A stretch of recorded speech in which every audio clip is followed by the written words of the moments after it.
Fechados para balanço, essa série que a gente está conversando. Começamos na semana passada e eu falei com vocês sobre nós revisarmos, reavaliarmos a nossa vida para a gente poder recomeçar. E na semana passada eu conversei com vocês sobre vocês reavaliarem as convicções de vocês, naquilo que vocês realmente estão firmados. E hoje a gente vai continuar dentro dessa série de reflexões. Lembra que eu conversei com vocês na semana passada que balanço aí é o que entrou e o que saiu, o que sobrou no fundo do caixa. Então nós precisamos parar em muitas ocasiões nessa geração multitarefa, nessa geração com pensamento acelerado, pararmos, reavaliarmos um período de tempo, como por exemplo 2019. Então a gente dá uma avaliada na nossa vida, para a gente poder recomeçar mais um ciclo. Esse tem sido o nosso objetivo. E como eu falei com vocês na semana passada, nós conversamos sobre convicções. E nós conversamos sobre as suas convicções brotarem da Escritura, sobre o sofrimento não dar lugar, ou as circunstâncias não darem lugar à fé de vocês, e especialmente tendo os olhos na eternidade. Não se esqueçam nunca disso, não se esqueçam disso. Nós conseguimos colocar todas as mensagens já no YouTube. Então a da semana passada, ela já está no YouTube desde segunda-feira, e muito provavelmente essa de hoje ela já vai estar amanhã de manhã, para você poder revisar. Talvez, se você não pôde vir, você pode ir lá dar uma revisada, e esse conteúdo que a gente está produzindo hoje também, amanhã ele já vai estar à disposição de vocês. Hoje eu queria pedir que vocês abrissem a sua Bíblia novamente na carta de 2 Timóteo, na segunda carta de Paulo ao Timóteo, mas dessa vez nós vamos ao capítulo 1. E é de suma importância, quando estamos conversando sobre isso, que eu falei com vocês, nós pensarmos se nesse final de ciclo, em novembro de 2019, nós temos a possibilidade de fazer a mesma ponderação que Jesus no final da sua vida. Jesus no final da vida dele diz isso: eu completei a obra que o Senhor me confiou. A questão toda é essa: no final da nossa vida, no final dos nossos ciclos, nós conseguimos fazer e falar a mesma coisa que o Senhor Jesus falou? Senhor, terminando esse ciclo, terminando 2019, nós conseguimos ser completamente intencionais na missão de glorificar o seu nome. A gente não está investindo tempo em nada ou em coisa nenhuma, nós glorificamos o teu nome. Mas nós conversamos na semana passada que, infelizmente, ou felizmente, mas a gente costuma usar para o mal, né? A cultura brasileira, embora ela seja de extrema criatividade, ela é muito dada a improviso. E aí a gente costuma viver a vida só de maneira intuitiva e instintiva. A gente tem dificuldade em fazer plano, a gente tem dificuldade em se organizar. A gente não consegue perceber que a vida é uma só, e a gente só tem essa vida para viver para Jesus, nós não temos outra. E eu conversei com vocês dizendo que a melhor maneira de nós maximizarmos essa única vida que Deus nos deu é talvez usando todo o potencial que Ele nos deu, não para ganhar dinheiro, não para entretenimento, mas para promover o nome dEle, é tendo prioridades. Eu trouxe essa frase do C.S. Lewis, quando ele diz que é para você colocar as primeiras coisas no primeiro lugar e as segundas coisas em segundo lugar. Se você colocar a segunda coisa em primeiro lugar, você não vai ter nem a primeira nem a segunda. Prioridades, tenha foco. Onde o Senhor está mandando a gente ir? Onde o Senhor está, o que o Senhor está mandando a gente fazer? Como investir o que somos, o que temos, o que fazemos? A história não é sobre nós, a história é sobre Jesus.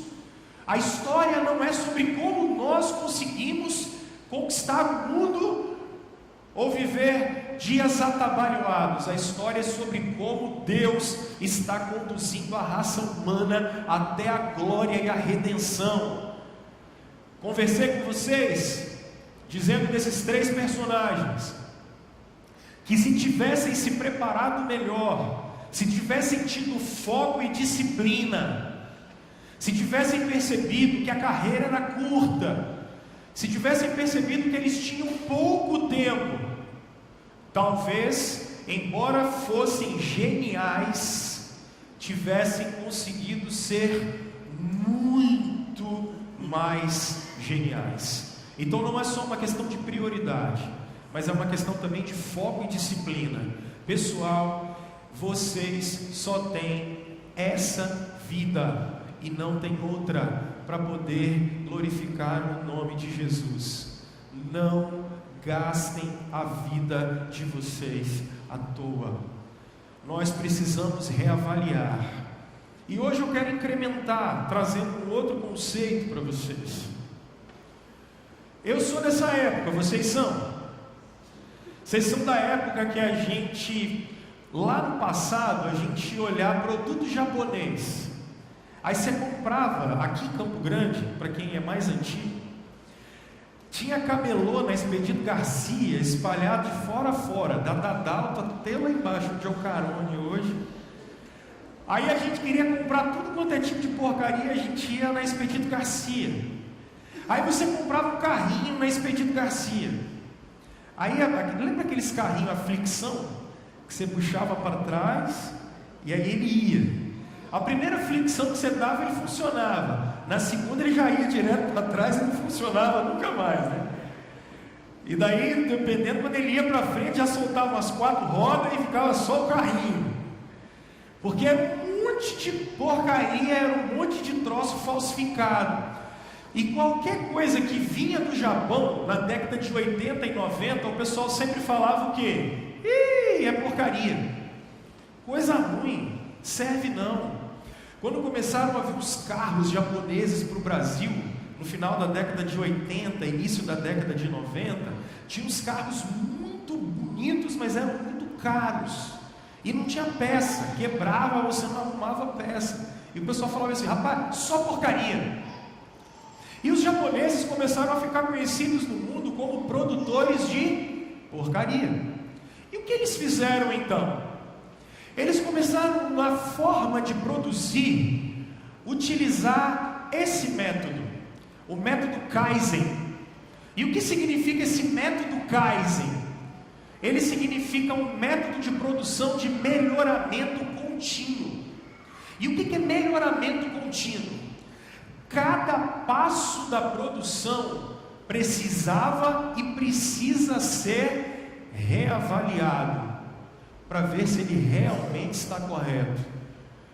E aí você precisa ter um melhoramento contínuo, para que o final da produção seja extremamente legal, e o produto no final seja muito bom. E eles começaram a usar isso, e é engraçado, que hoje, quando a gente fala, por exemplo, você vai comprar um carro, aí você fala assim, pode comprar um Toyota, que não quebra. Pode comprar um Nissan, que não quebra. Pode comprar um produto, pode comprar um tênis que faz lá, que é bom. Peça, se você comprar a peça que é feita lá, pode comprar. Por quê? Porque eles sempre param, não só no final do processo. Toda a cadeia é parada e analisada passo a passo. Agora, a grande questão é, durante a nossa jornada, passo a passo, foi demais aí. Durante a nossa jornada, passo a passo, a gente tem parado para se avaliar e perceber se na nossa área pessoal, familiar, social, trabalho, nós temos parado para avaliar, estamos produzindo e vivendo uma vida que vale a pena e com excelência à luz do Evangelho? Porque hoje eu trago para conversar com vocês sobre a sua vocação. E o que estava na minha mente a semana inteira, na hora de conversar com vocês, é exatamente isso. Do lado de cá eu trabalho e traço algumas coisas que a cultura traz para a gente. E a nossa cultura tem talvez esse espelho de ser completamente materialista. Ela é uma cultura em que as nossas relações, elas sempre são moldadas por favores e por interesses. Nós nos aproximamos e lidamos com pessoas, e pessoas lidam com a gente. Sempre quando as pessoas querem alguma coisa de nós, ou nós dessas pessoas, é uma cultura em que nós estamos sempre preocupados com o status. A gente sempre está preocupado com lucro, e lucro de novo, e qualquer relação que a gente está, ela é sempre voltada ao ter em detrimento do ser.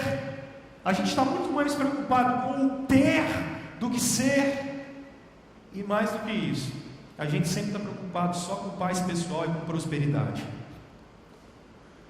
Como é que a gente tem que parar hoje e pensar na doutrina da vocação, ou na vocação, como é que ela pode ajudar a gente nesse contexto? Como conversar sobre vocação pode me ajudar a ter esse preceito de foco, disciplina, prioridade, e sempre analisar a vida para ver se a gente está vivendo ela de maneira que a gente possa chegar no final dela e dizer assim: Senhor, a gente cumpriu a sua palavra, a gente cumpriu a missão. Porque esse é o sentimento que essa cultura materialista do ter, do consumir, do status, da visão, é isso que ela trouxe para nós. Esse sentimento complexo e completo de frustração, de inutilidade, de impotência, de insuficiência. É sempre assim. É sempre, se terminam ciclos e o que a gente está sentindo? Sempre sentimento de frustração. Frustração familiar, frustração pessoal, frustração do trabalho. É como se nada fosse suficiente nunca. A gente nunca consegue chegar a lugar nenhum. E nunca está bom. E aí, quando eu trago vocação para vocês, eu não estou querendo dizer assim: pastor, hoje vai falar do trabalho que eu tenho que escolher. Vocação, na visão reformada, não tem nada a ver com trabalho necessariamente. Não estamos falando de trabalho, não é disso. Não, hoje a gente vai falar de vocação, então o pastor vai falar de carreira. Como é que a gente faz um plano de cargos e salários? Não. Quando Lutero e Calvino estão escrevendo isso, plano de cargos e salários nem existe. Quando eu estou falando de vocação, eu não estou falando necessariamente da sua carreira profissional. E quando a gente vai falar de vocação, eu não estou querendo falar de descobrir o que Deus quer que eu faça. Muitos de vocês vivem uma crise interior, porque vocês assim: eu não sei qual é a minha missão, eu não sei o que eu tenho que fazer, para que eu fui criado? Aí a gente começa a pensar assim: existe aquilo para o qual eu fui chamado. Não, eu fui chamado essa aqui, essa aqui é minha missão. Calma aí, eu queria que você pensasse comigo o seguinte: Deus te deu, média brasileira, 75 anos de vida. O Jader não está aqui, então não dá para fazer conta agora. Eu não sei nem quanto isso dá em dias. Mas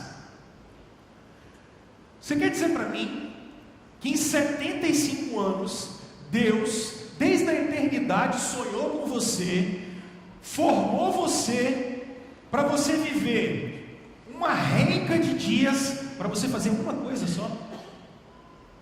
Isso não é cristianismo, isso é filosofia grega, isso é Aristóteles, isso não é Deus, isso não é bíblico. Você não foi chamado para fazer uma só coisa. Isso é uma ideia aristotélica de antes de Cristo, chamada fixismo. O fixismo dizia: Deus criou um universo estático. Então, o que o sapo faz? O sapo pula. E o que a borboleta faz? A borboleta voa. E o que o passarinho faz? O passarinho canta. E eu, o que eu faço? Eu preciso descobrir a minha missão na terra. Isso não é cristianismo. O cristianismo não está falando qual é a sua missão. Perceba, às vezes a gente se perde achando que alguma coisa é bíblica, mas ela não é. Aí a gente mistura filosofia com a Bíblia e a gente acha que isso não foi Deus. E eu comecei a falar disso semana passada com vocês. Vocês caem num fatalismo que a Bíblia não diz. A Bíblia não é fatalista. A Bíblia não é determinista. A Bíblia é complementarista. Porque ela acredita em 100% da soberania de Deus. E ela acredita em 100% da responsabilidade humana. Por isso nós somos seres completamente morais, responsáveis. A gente chama isso de livre agência. Porque quando nós caímos no estado da inocência, para o estado da queda, dentro da nossa condição, nós somos seres 100% morais e responsáveis pelas nossas decisões diárias. Nós somos responsáveis por tudo que fazemos. Agora, pastor, então Deus não tem controle sobre nada? Não, Deus tem controle sobre tudo. Não é uma liberdade libertina como a pós-modernidade colocou. Mas Deus é um ser completamente soberano e consegue administrar isso, mesmo a gente sendo ser completamente moral. E que tomamos decisões. E vocês vão ter que aprender a lidar com isso. E não serem deterministas e fatalistas, ou serem libertinos, achando que a gente é um ser completamente livre para tomar todas as decisões. Nós vamos ter que equilibrar isso. E isso atrapalha a qualidade de vida do evangelho de vocês. Porque muitos de nós, por não sabermos discernir isso, e não sabermos que Deus é soberano, mas moralmente somos responsáveis, a gente coloca na conta de Deus um monte de coisa que era para a gente fazer. E às vezes a gente não maximiza o potencial que Deus nos deu, exatamente porque a gente tem essa infame frase: não, está na mão de Deus. E muitas estão mesmo, mas muitas dependem que a gente faça. E a vocação é exatamente isso. E a gente traz esse tema exatamente para provocar vocês. Porque isso aqui é uma das coisas que vai ser a mola propulsora da reforma. Porque isso aqui vai levar a gente para o sacerdócio universal dos crentes. O Gene Veit, que anota, bate foto, você não pode morrer sem ler esse livro. Você lê ele numa tarde, tomando 4 xícaras de café.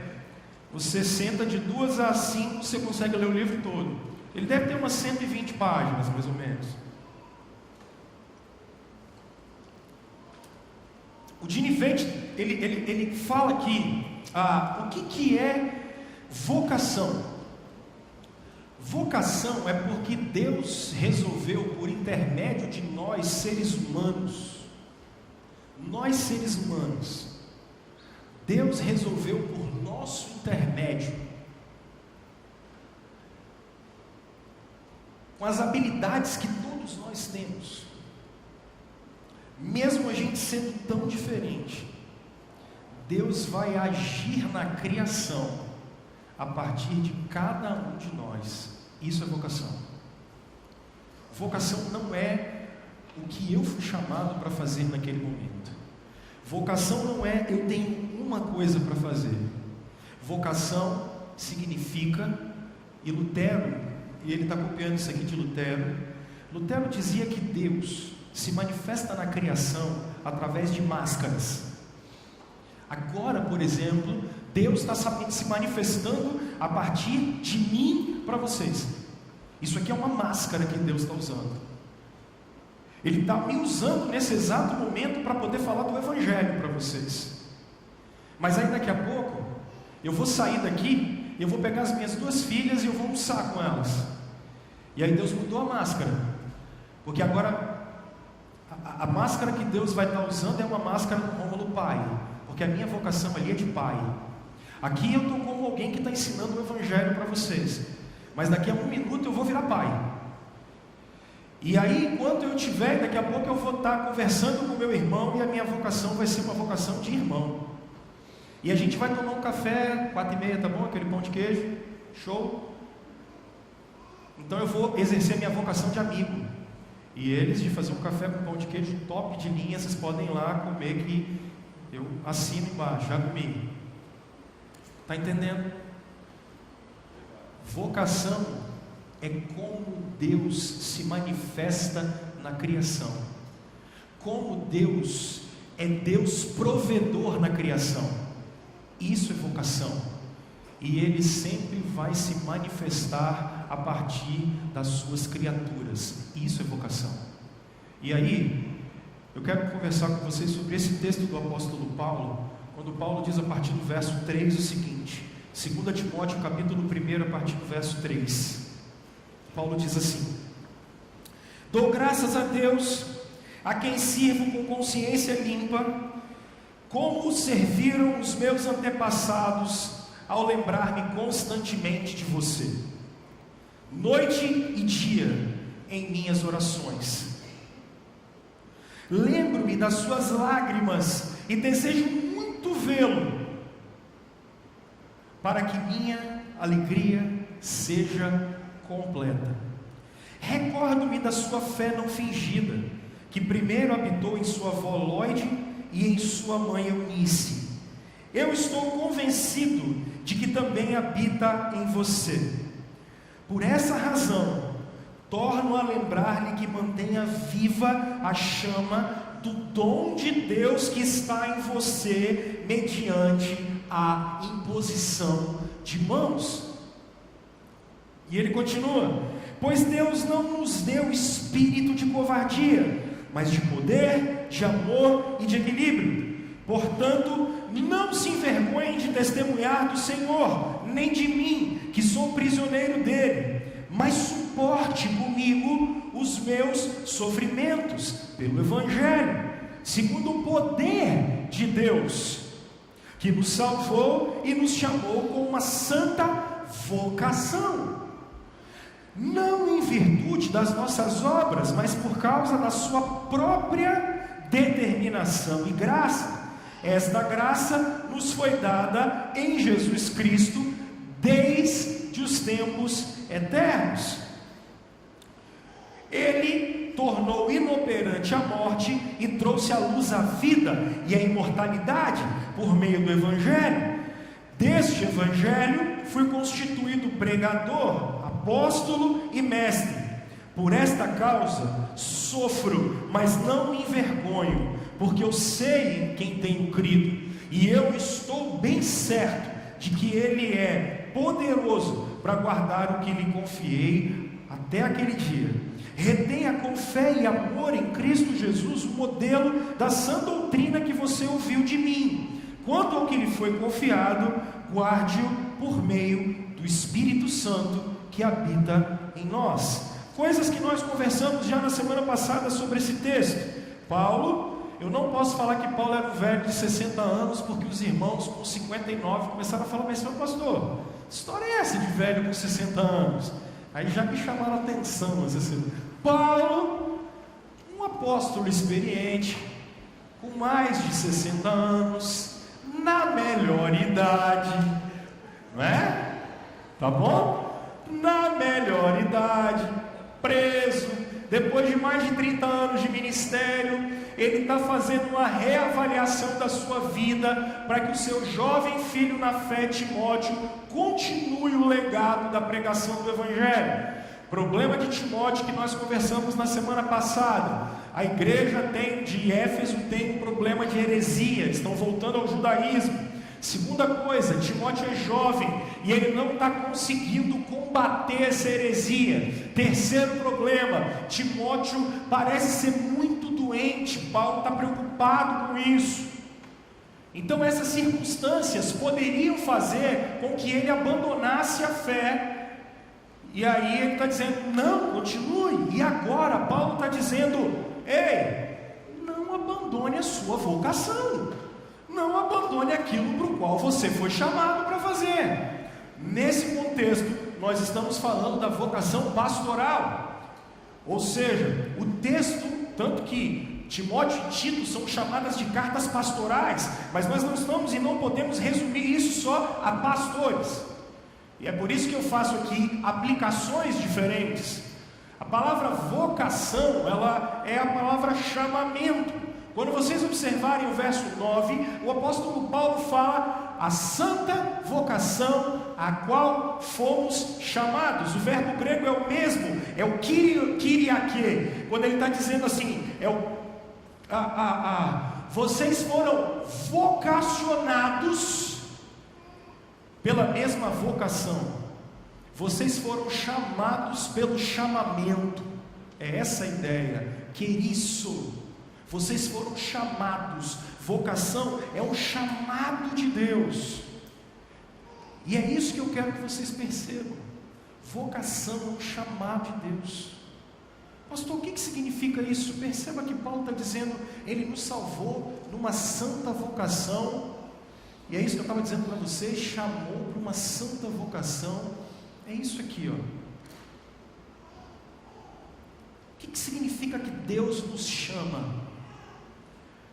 Primeiro, é vocês entenderem que Deus nos chama por pessoas e circunstâncias. Como assim? A primeira coisa que você tem que entender de vocação é o seu tempo. Seu tempo. Qual é a sua conjuntura de vida? O que você está vivendo agora? A vida é formada por ciclos, pessoal. Não tem jeito. Eu estava conversando com a turma ali agora, assim. A gente estava no Verdades Essenciais, eu brinquei com eles e falei assim, eu preciso escrever um outro livro. Aí alguém falou assim, você tem que escrever o Verdades Essenciais 2. Aí eu brinquei, e aí eu vou virar Calvino, não tenho capacidade para isso não. Mas eu brinquei com eles falando bem assim, não posso escrever livro agora. Só o próximo livro que eu vou escrever, Liz vai ter 20 anos de idade.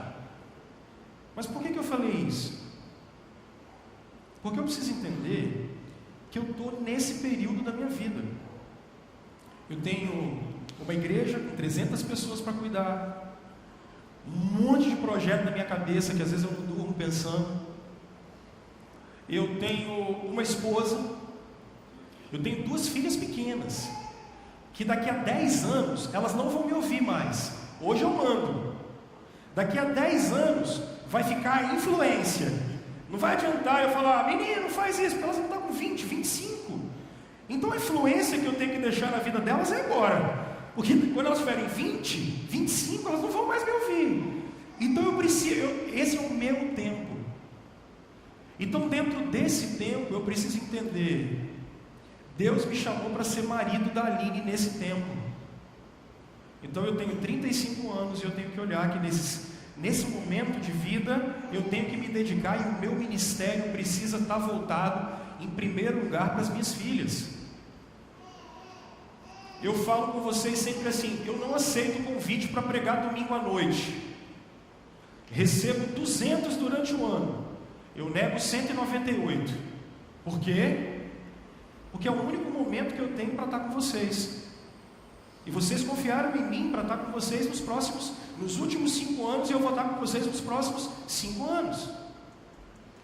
Então, o que Deus vai cobrar de mim?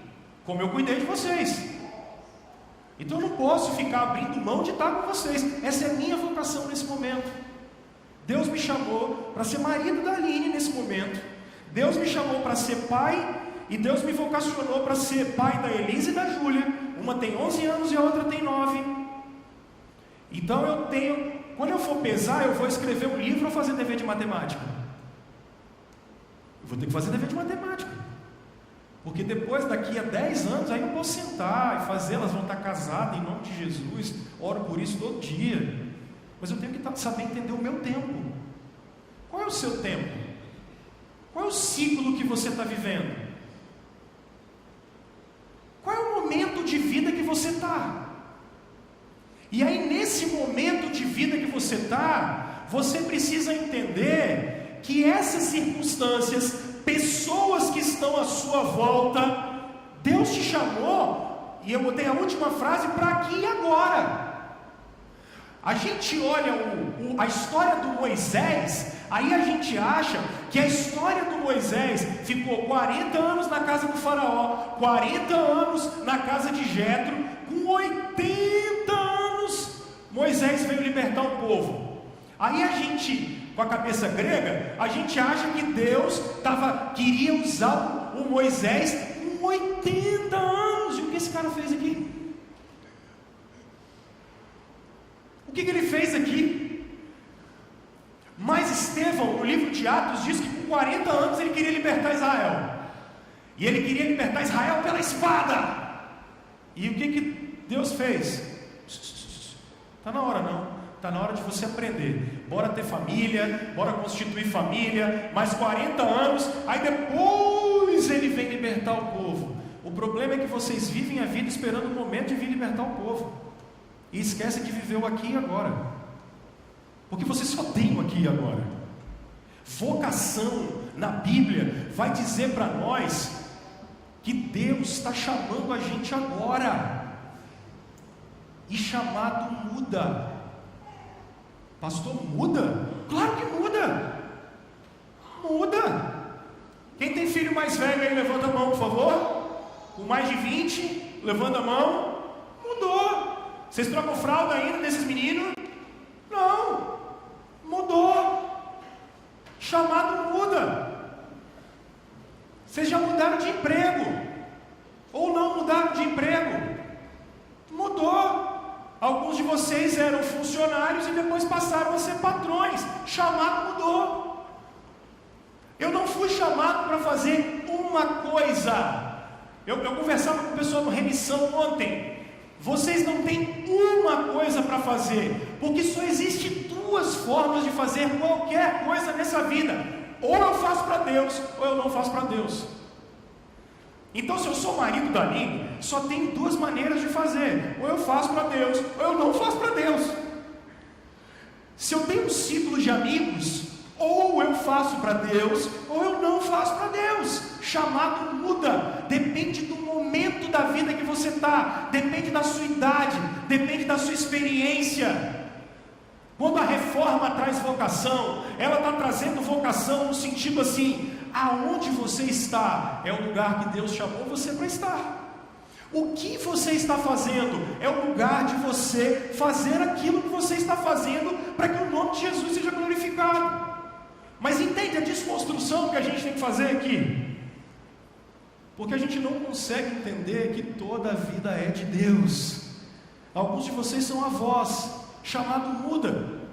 Alguns de vocês já perderam os pais, então vocês não têm mais vocação de filho, acabou. Alguns de vocês já são aposentados, então não tem mais vocação para trabalhar, estão aposentados. Chamado muda. A questão é: qual é a máscara que Deus chamou vocês nesse momento da história para fazer? Isso vai evitar vocês ficarem ansiosos. Isso vai evitar vocês ficarem preocupados. Isso vai evitar vocês acharem que não são úteis para alguma coisa. Porque Deus te chamou para que toda a sua atividade fosse uma vocação dele. Vocações são diferentes. Deus nos chamou para agora. A pergunta que você precisa fazer é: qual é a sua vocação agora? Para que você foi chamado agora? Segundo, quem é que capacita a gente? Deus. Percebe que nos versos 6 e 7 ele diz: você mantenha vivo o dom, a caritas que Deus te deu, que está em você, e ele foi reconhecido em posição de mãos, porque Deus não nos deu espírito, e a NVI vacilou aqui, eu acho. Quem está com a revista aí atualizada, o espírito está com letra maiúscula, e eu acredito que esse espírito aí é o da revista atualizada, é com letra maiúscula. Deus não nos deu o Espírito Santo para nos dar covardia, mas Ele nos capacitou. E aí o próprio Paulo vai dizer no verso 14: quanto ao que foi confiado a você, guarde pelo Espírito. Uma das coisas que o Espírito Santo faz com a gente é habilitar a gente com dons. Querem lembrar de algumas pessoas? Quando Deus vai fazer o tabernáculo, Ele chama um cara chamado Bezalel, e Moisés vai lá e chama ele, e o texto diz que ele foi capacitado por Deus para fazer toda a obra. Vocês foram capacitados por Deus. O que significa isso? Gene Veit vai dizer que a doutrina da vocação, ela vai mostrar, e Deus vai agir a partir de características que nós temos. O que significa isso, pastor? Primeira coisa, quais são as suas forças e quais são as suas fraquezas? Quais são suas forças e quais são suas fraquezas? Em qual lugar você realmente é bom? Coisas que você faz que você realmente é bom. Infelizmente, a gente tem uma falsa humildade e a gente não consegue perceber isso.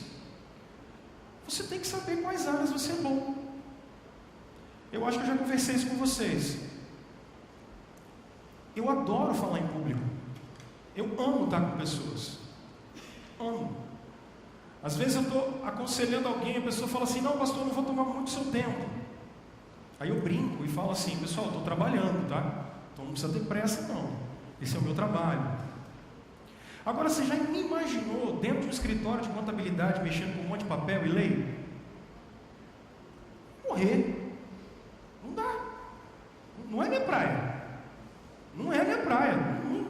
Não me bota para ficar fazendo planilha. Porque eu sou péssimo com número. Eu sou horroroso com planilha. Isso não é a minha vocação. Eu sou horrível com isso. Então, se eu não fosse pastor, eu tinha que ser professor, vendedor, sei lá, conversar com os outros, coach.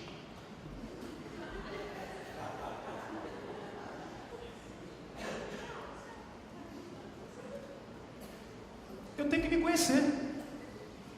Você tem que se conhecer. Porque você tem que saber quais foram os dons que Deus te deu. Você tem que saber dons que Deus te deu e coisas que Deus não te deu. Porque se eu sou ruim numa área, e isso aqui é interessantíssimo, porque o que a doutrina da vocação ela vai falar? Pessoas são diferentes, é por isso que a gente é uma raça. A gente é uma raça por isso, porque pessoas são completamente diferentes. Então, o que a vocação vai trabalhar é essa interdependência que a gente precisa ter dos outros. O que o mercado chama de economia, Deus chama de interação de vocações. Uns vendem, outros compram, outros emprestam. E Deus está no final da cadeia, desde o fazendeiro ou do Robert que vendeu a semente, para o fazendeiro que semeou, até o dono do supermercado. Deus está por trás de tudo isso. Cada um está cumprindo a sua missão. Então, a vocação, ela vai dizer assim: não existe uma coisa que eu faça que é melhor do que outras, porque todos precisam de todo mundo. Então eu não preciso de política ou de partido para demonstrar que todas as pessoas diante de Deus são iguais. E todas dependem umas das outras. E isso a Bíblia já dizia desde o Gênesis, quando ele criou homem e mulher. Nós dependemos uns dos outros. Isso é vocação. Agora olha que coisa bacana. A Aline estava grávida da Elis, e aí a gente foi numa consulta. Aí chegamos na consulta e o médico dela era uma gente boa, e ele estava tiririca da vida. Porque ele chegou, e a gente estava conversando e tal, aí eu falei com ele, falei: pô doutor, que bacana, né cara? E a Aline ia ter que fazer a cesárea mesmo. Pô, que bacana, né cara? Não tem preço você abrir a barriga de alguém, tirar uma criança lá de dentro. É um negócio muito doido, né? Rapaz, o médico me deu uma aula de vocação, mesmo sem ser crente. Porque naquela época ele falou assim: rapaz, eu estou acabando de chegar da oficina, e eu estou chateado com meu irmão. Pô, eu pago maior mensalidade de medicina para ele por mês, e ele foi levar o carro dele para consertar. Quando ele levou o carro dele para consertar, tinha um vazamentozinho de óleo. O mecânico foi lá e cobrou R$50 dele. Ele falou: não, isso está caro demais, isso está caro demais, está caro demais. Aí eu olhei para ele e falei assim: seu miserável, você tem ideia do valor do serviço do outro? Você tem ideia do preço do serviço do outro? Você ia entrar debaixo daquele carro e você ia fechar aquele vazamento, e se uma gota de óleo daquela pingasse no seu olho? O médico falando para mim. Eu falei, ô Deus, desculpa aí. Ele falou com o irmão dele, né? Percebam, pessoal, o que a vocação fala é de interdependência. Nós dependemos, não existem melhores, não existem piores. E sabe o que é que Deus está querendo fazer através da sua vida? Como é que Deus demonstra amor nessa criação? A partir da vida do outro. Quando você me serve com amor, quando eu te sirvo com amor, e isso vai levando a gente à maturidade. Eu peguei um Uber um dia desse e foi fantástico. Eu entrei, do jeito que eu entrei, eu falei com o motorista assim, boa noite. O que ele me respondeu? Nada. Fiquei assustado. Ali me cutucou assim. Eu precisava do cara, precisava dele. E a gente foi, ele não falou nada. O que ele está fazendo com a vocação dele? Preocupado com dinheiro. E ele bateu o carro no buraco e ficou assim, raiva. Cara, você está no lugar errado, velho. Você está no lugar errado. Eu queria falar para ele, mas ele está no lugar errado. Aquilo ali não é lugar de servir as pessoas. Deus demonstra o seu amor na criação através do momento em que você entende que aonde você está, fazendo o que você está, você não está ali para sua realização, não é ali para sua felicidade, você está ali para derramar o amor de Deus na vida do outro. Isso é vocação. Isso é vocação. Então, quando eu faço opção pela minha mulher, quando eu faço opção pela minha escolha, quando eu faço o meu trabalho com amor, quando eu faço o meu trabalho com justiça, Deus está derramando amor na criação. Às vezes a gente tem dificuldade de entender como Deus vai nos amar. Deus vai nos amar a partir da sua vocação. As pessoas precisam do amor de Deus e elas vão receber o amor de Deus a partir da sua vocação. E o que Deus está querendo é derramar o amor dele na vida das pessoas através de você, aonde você estiver. E eu termino aqui, porque a última coisa que o texto vai dizer para a gente é isso: retribuição, pessoal, vem de Deus. Paulo diz: por essa causa eu também sofro, mas não me envergonho, porque eu sei que tenho crido e eu estou certo de que Ele vai guardar o meu tesouro na revista atualizada. Olha só, a nossa cultura transformou tudo em dinheiro e tudo em realização pessoal. Seu filho fala que vai estudar, você fala com ele assim: não, isso aí não dá dinheiro não. Vai escolher o trabalho, o cara fica triste porque ganha pouco. É a nossa cultura. Não, eu preciso dessa profissão aqui porque é ela que dá dinheiro. A gente transformou tudo em dinheiro. Tudo em dinheiro. Tudo. Mas olha uma coisa que Jesus diz. E eu não quero argumentar nada. Eu pensei, eu só vou ler esse texto. Quando o Filho do Homem vier em sua glória, com todos os anjos, assentar-se-á em seu trono na glória celestial.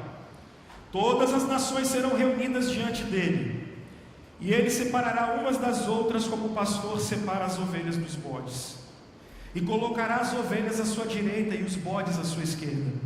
Então o rei dirá aos que estiverem à sua direita: venham benditos de meu Pai, recebam como herança o reino que lhes foi preparado desde a criação do mundo. Pois eu tive fome e vocês me deram de comer, eu tive sede e vocês me deram de beber, eu fui estrangeiro e vocês me acolheram, necessitei de roupa e vocês me vestiram, estive enfermo e vocês cuidaram de mim, estive preso e vocês me visitaram. Então os justos responderão: Senhor, quando te vimos com fome e te demos de comer, ou com sede te demos de beber?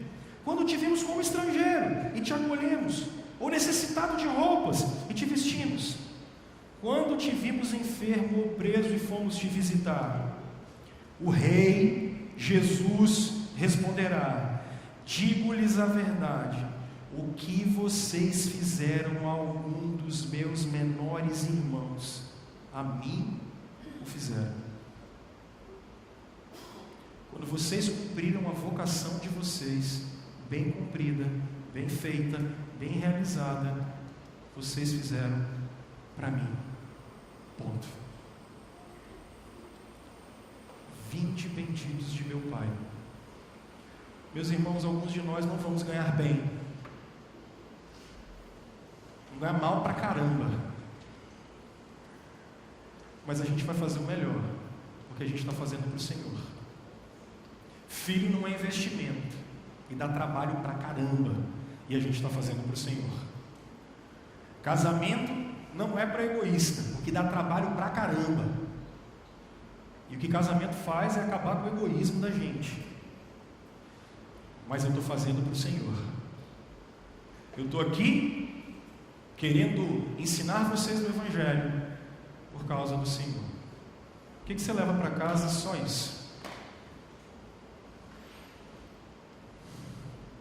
Vocês são o sal da terra. Mas se o sal perder o sabor, como a gente vai restaurar o sabor dele? Não vai servir para nada, exceto para ser jogado fora. E vocês são a luz do mundo. Ninguém acende uma lâmpada para deixá-la escondida embaixo da cama. Ninguém faz isso.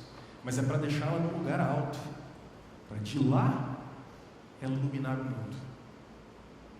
Olha bem para mim, por favor. Quero chamar o pessoal aqui porque a gente vai orar. Por favor. O mundo inteiro, há alguns anos, vem sofrendo extremamente com uma polarização política fora de série.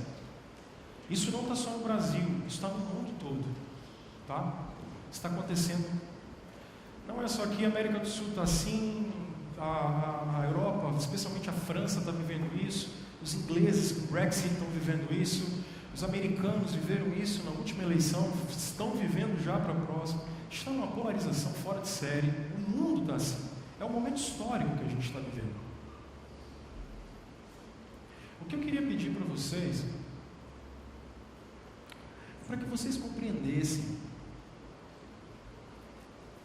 que desde que o mundo caiu, essas coisas vão acontecer. Nós estamos num momento histórico, estamos vivendo isso.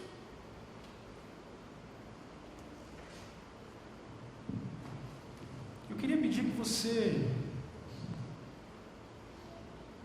entendesse qual foi a sua vocação e o seu chamado nesse período. Não é a nossa vocação, é o nosso chamado. Como é que a gente pode mandar amor para o mundo dessa forma? Porque a gente vai ter que conviver com pessoas dos dois lados. A gente vai ter que conviver com todo mundo. No céu, vai ter gente de extrema direita e de extrema esquerda.